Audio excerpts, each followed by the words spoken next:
All dear students, आप सभी का स्वागत है आज की इस नई वीडियो में। दोस्तों आज की ये वीडियो आपके लिए बहुत ज्यादा इंपॉर्टेंट होने वाली है बिकॉज दोस्तों इस वीडियो में मैं आपको इतने सारे सिंबल्स का मतलब बताने वाला हूँ। लाइक आप यहाँ पर देख सकते हैं, आप थंबनेल पर भी देख पा रहे हैं कि SYCT, SYCP, SYCTP and hedge, distance and can यानी कि CAN एंड ABS, इन सारे सिंबल्स का मतलब क्या है वो सब इस वीडियो में मैं आपको बताने वाला हूं, जो कि आपके रुक जाना नहीं रिजल्ट के ऊपर मेंशन रहते हैं। दोस्तों यहाँ पर आप देख सकते हैं, जैसे कि आपका रिजल्ट अगर पास में आता है तो PASS, पास का मतलब है आप सफल हो गए हैं, यानी पास हो गए हैं, उत्तीर्ण हो गए हैं। तो ऐसा अगर आपका रिजल्ट आता है तो आपको डरने की बात है ही नहीं, यानी कि आप पास हो गए हैं। अब दोस्तों आपको सिंबल्स का मतलब बताएंगे। यहाँ पर आप देख सकते हैं, अगर SYCT है या फिर हेज है या फिर डिस्टेंस है तो इनका मतलब क्या होता है, सभी का मतलब आपको बताएंगे।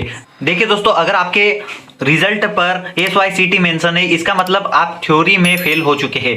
अगर आपके रिजल्ट में SYCP मेंशन है तो आप प्रैक्टिकल में फेल हो गए हैं उस सब्जेक्ट में। सब्जेक्ट आपको यहाँ पर सामने देखने को मिलता है। ठीक है दोस्तों, अब आपको बता दें पास का तो आपको पता ही है कि पास लिखा हुआ आता है। ABS का मतलब आपको यहाँ पर बता देते हैं, हमारे पास एक पेज है। डिस्टेंस का मतलब आप यहाँ पर देख सकते हैं 75% या अधिक अंक मिलने के कारण संबंधित विषय में विशेष योग्यता दी जाती है। यानी कि अगर आप एक सब्जेक्ट में 75% से ऊपर अंक लेकर आते हैं तो आपके उस सब्जेक्ट के सामने डिस्टेंस मेंशन कर दिया जाता है। ठीक है दोस्तों, अगर 75% उस सब्जेक्ट में आप अंक लेकर आते हैं तो ठीक है, यानी कि 75 अंक लेकर आ जाते हैं तो उस सब्जेक्ट में डिस्टेंस का यह सिंबल दे दिया जाता है। अब हम बात कर लेते हैं ग्रेस। तो संबंधित विषय में कृपांक से उत्तीर्ण, यानी कि आपको उत्तीर्ण होने में कुछ मार्क्स चाहिए रहते हैं, लाइक 5 मार्क्स अगर आपको कम पड़ रहे हैं, यानी 5 मार्क्स आपको कम पड़ रहे हैं तो आपको ग्रेस मार्क्स दे दिए जाते हैं। ठीक है, अब SYCT का मतलब आप यहाँ पर देख सकते हैं, संबंधित विषय के सैद्धांतिक भाग में उत्तीर्ण होना शेष है। यानी कि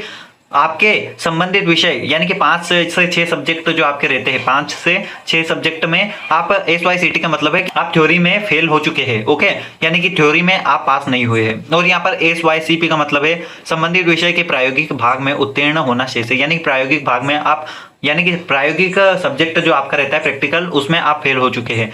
SYCP का मतलब दोनों में आप फेल हो चुके हैं, सैद्धांतिक यानी कि थ्योरी एंड प्रैक्टिकल दोनों में आप फेल हो चुके हैं। SYCTP इसका मतलब है। एंड CAN यानी कि केन का मतलब क्या है, परीक्षा में अनुचित साधन का उपयोग करने के कारण संबंधित विषय की परीक्षा निरस्त की गई है। यानी कि आप जैसे चीट वगैरह कर लेते हैं तो आप क्लास में पकड़े जाते हैं, उस समय आपको अब्सेंट कर दिया जाता है या फिर वहां से भगा दिया जाता है, आपकी कॉपी छीन ली जाती है तो वहां से आपको अब्सेंट कर दिया जाता है। यानी कि केन का मतलब आप यहाँ पर पढ़कर भी समझ सकते हैं, बाकी मैंने समझा दिया है। यानी कि परीक्षा में अनुचित साधन का उपयोग करने के कारण संबंधित विषय की परीक्षा निरस्त की गई। यानी कि एक और बात आपको बता दें, अगर आप मोबाइल से टिप रहे हैं या फिर चीट वगैरह कर रहे हैं और कुछ अपने हाथों में लिखा हुआ है, ऐसी कुछ आप चीटिंग करते हुए पकड़े जाते हैं तो उसके लिए कॉपी को छुड़ा लिया जाता है, पेपर को भी छुड़ा लिया जाता है एंड आपको भगा दिया जाता है या फिर अब्सेंट कर दिया जाता है। उस सब्जेक्ट में आपके सब्जेक्ट के सामने केन मेंशन कर दिया जाता है। अब आप ABS का मतलब तो आप समझ गए हैं, अब्सेंट अगर आप रहते हैं अपने परीक्षा में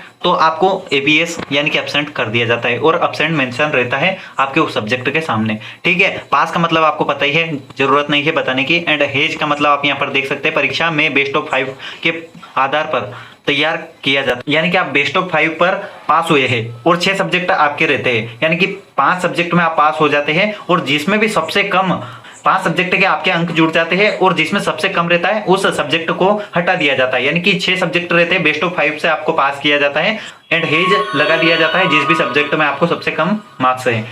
एंड दोस्तों यहाँ पर आप देख सकते हैं डॉलर का जो साइन रहता है, यानी कि कोविड में अगर आपको पास किया जाता है तो आपको सैद्धांतिक यानी थ्योरी एंड प्रैक्टिकल दोनों में पास तो कर दिया जाता है, उत्तीर्ण घोषित कर दिया जाता है, लेकिन उसके अंक नहीं जुड़ते हैं। यहाँ पर आप देख सकते हैं इस विषय के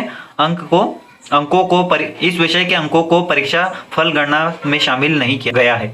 ओके, इसका मतलब यह रहता है। तो यहाँ पर मेंशन किए रहते हैं आपके रिजल्ट में ही। बाकी यहाँ पर आप देख सकते हैं, इसे अगर आपको आते हैं हेज वगैरह, यहाँ पर भी आप देख सकते हैं 24 अंक यहाँ पर सबसे कम है तो हेज लगा दिया जाता है। बाकी इन सारे 5 सब्जेक्ट के आपके अंक जुड़ जाते हैं। तो दोस्तों वीडियो मैंने बहुत ही अच्छी तरीके से आपके लिए बनाई है।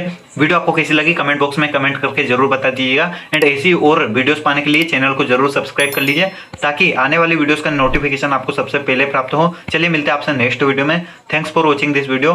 टाटा बाय बाय, जय हिंद, वंदे मातरम।